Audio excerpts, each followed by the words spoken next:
नमस्कार, मैं हूं कुमार अनिल। डॉक्टर अंबेडकर की पुस्तक बुद्ध और उनका धम्म, इस पुस्तक की अगली कड़ी लेके मैं आपके सामने उपस्थित हूं। पिछली कड़ी में हम लोगों ने बात की थी कि किस प्रकार राजकुमार को सांसारिक सुखों में, सांसारिक विषयों में उनको लिप्त करने के लिए प्रधानमंत्री ने प्रयास किया। दो प्रयास किए थे प्रधानमंत्री ने। पहला तो सुंदर स्त्रियों को रिझाने के लिए भेजा कि सिद्धार्थ को आप रिझाइए, उनको सांसारिक सुखों में खींच के ले आइए, लेकिन वो विफल रही।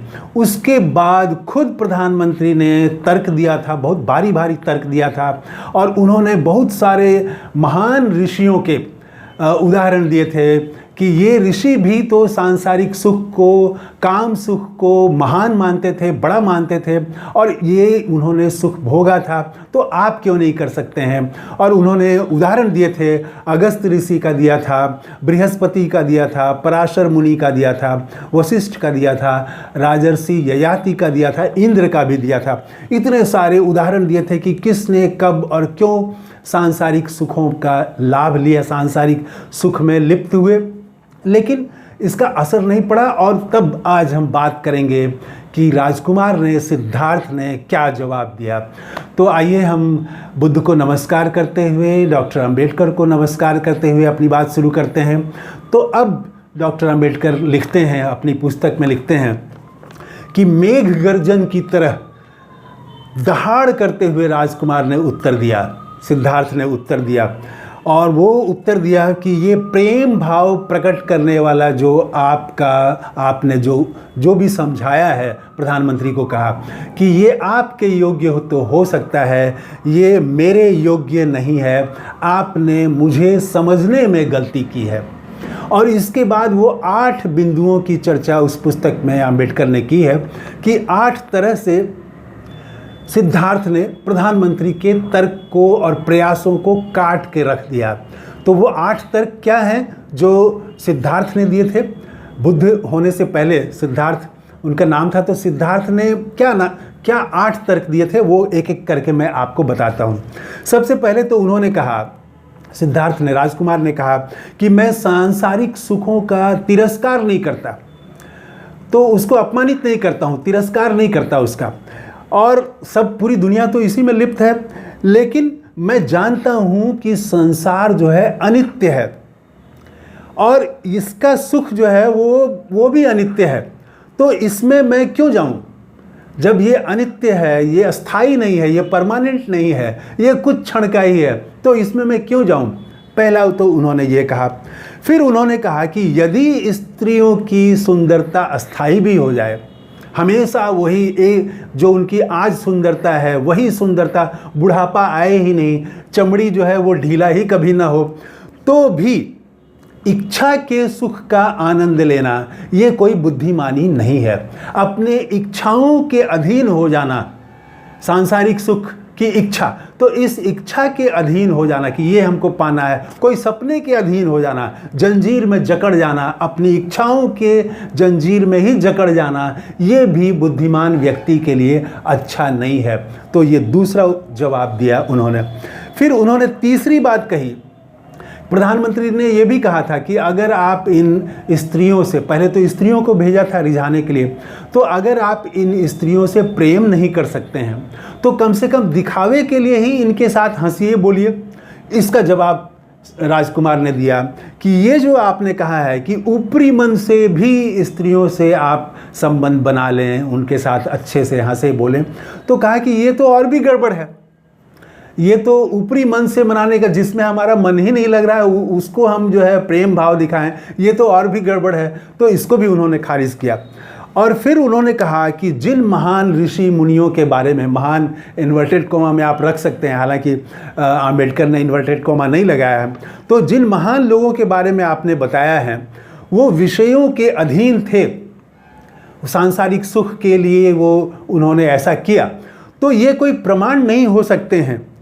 तो ये जो है, ये सांसारिक सुखों में जो आसक्ति थी इनकी, ये कोई प्रमाण नहीं है, ये कोई उदाहरण नहीं हो सकते हैं कि इसके बाद दुनिया जो है वो नित्य हो जाती है या यही अस्थाई हो जाता है।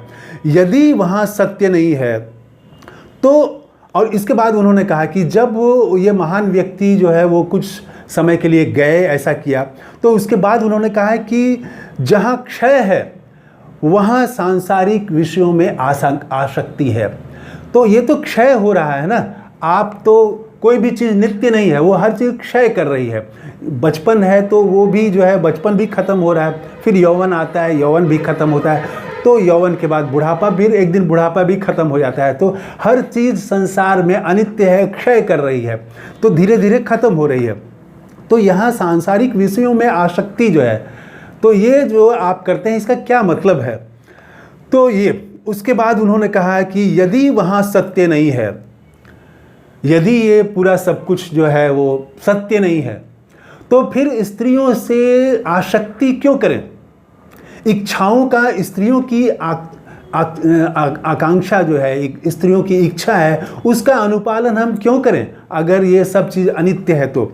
और फिर एक बहुत महत्वपूर्ण बात यहाँ पर कही, राजकुमार ने कही है कि जहाँ संपूर्ण रूप से किसी का मन नहीं लगता हो, उसके स्वभाव के अनुकूल नहीं हो, वो फिर काम नहीं करना चाहिए, उसका अनुपालन हम क्यों करें?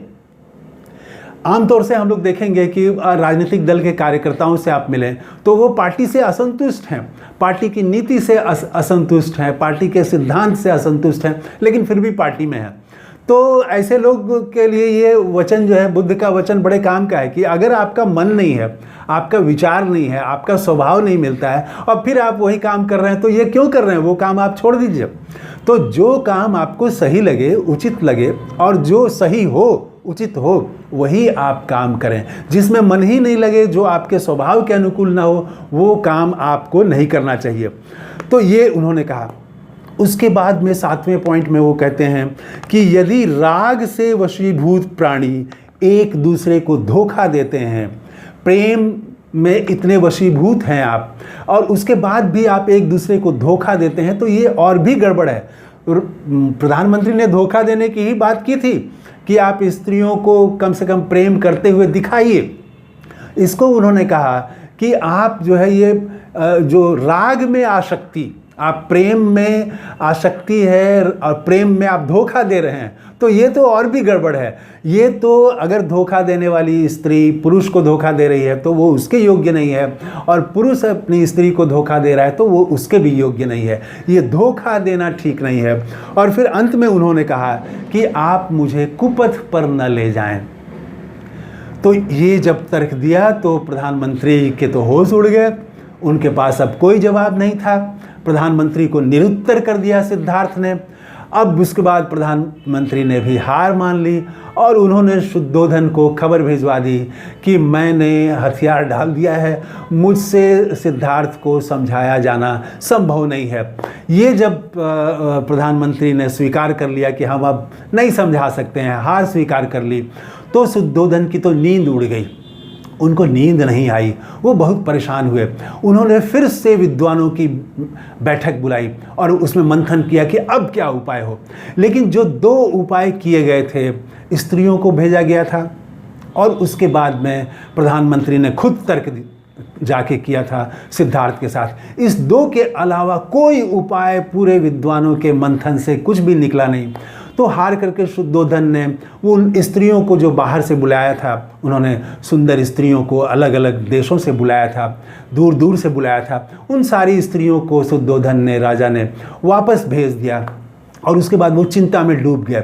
कल हम बात करेंगे, एक बहुत महत्वपूर्ण चीज़ पर बात करेंगे। इसके बाद राजकुमार सिद्धार्थ जो हैं वो शाक्य संघ में शामिल होते हैं और शाक्य संघ की एक उसका जो कर्तव्य उनको बताया जाता है। तो जो पहला कर्तव्य है वो ये है कि डरो मत। राहुल गांधी भी कहते हैं डरो मत। उन्होंने भी सभी धर्मों की बात ले आई थी और उसमें बुद्ध की भी बात उन्होंने लाई थी, और बुद्ध की भी बात करते हुए राहुल गांधी ने कहा था कि अभय की बात, अभय मुद्रा की बात, कि बुद्ध ने भी अभय मुद्रा की बात की है, डरो मत की बात की है। तो ये शाक्य संघ का पहला कर्तव्य है डरो मत। कल की कड़ी में इस पर बात करेंगे। तो आज इतना ही। कैसा लगा ये वीडियो कमेंट करके ज़रूर बताइएगा। थैंक यू, धन्यवाद। बुद्ध को एक बार फिर से नमस्कार, आम्बेडकर को नमस्कार। जय हिंद।